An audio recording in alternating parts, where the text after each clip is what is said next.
Konnichiwa.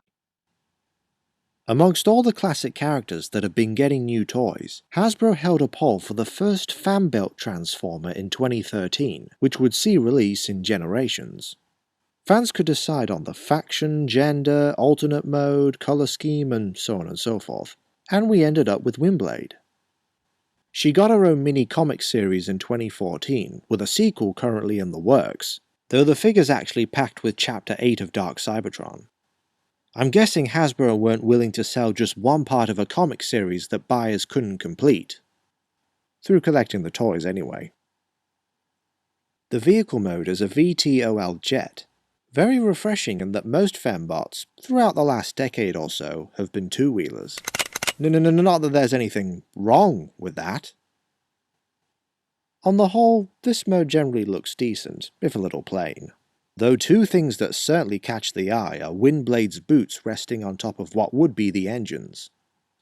It seems they were going for the Jetfire, Skyfire style rocket boosters, and they would have fully succeeded, if the toes could fold away. Also, on my copy, the tail fin halves don't mesh together that well. I don't know if I've done something wrong, or if it's the lack of tabs or the plastic they used, but I very much doubt this was intentional. Like Generations Thrust, the fans spin manually. Unlike Thrust, they can also swivel forward, just as an extra display option. And speaking of, she has her own landing gear, though only the front wheel folds up. It's rendered somewhat useless if you choose to store the weapon in jet mode, then she doesn't sit properly. But all is not lost, as there's a port near the nose cone meant for one of those Tamashi stands, you know, the kind for posing figures in flight or mid-air. They did the same for Skybite and several others, I'm sure.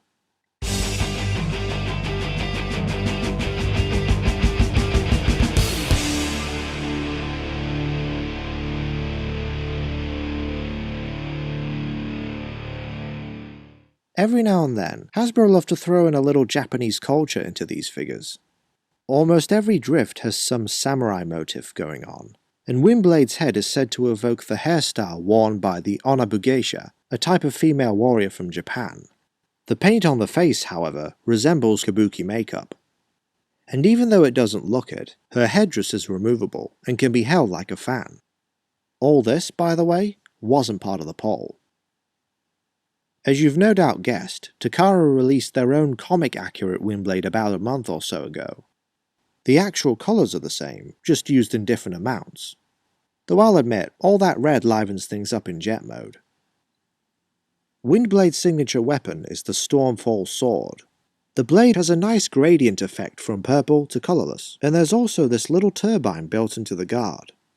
The sword even has its own scabbard, with 2 tabs for it to store on her thighs or back. Like Drift, her arms are jointed as such that she can wield the sword in both hands at once. This is another of those figures that would be highly posable, if not for one big problem. And it's not due to the wings, despite how huge they are. You can even fold them back if you wish. It's these piddly little feet with heel spurs that don't lock into place and can fold in with little effort. I think I've said before that this isn't the greatest surface for posing things, but I've seen other reviewers having trouble standing the figure and, yeah, it can be frustrating. Luckily, that port comes in handy here too. Overall, between the iffy feet and the kibble in jet mode, Windblade is the weakest of the Generations fembots, but as the first fan-built figure, she's worth picking up, on clearance or even at full price. Incidentally, there's a fan-built combiner in progress. We'll see how that pans out. Now, hands up, who wants Nautica?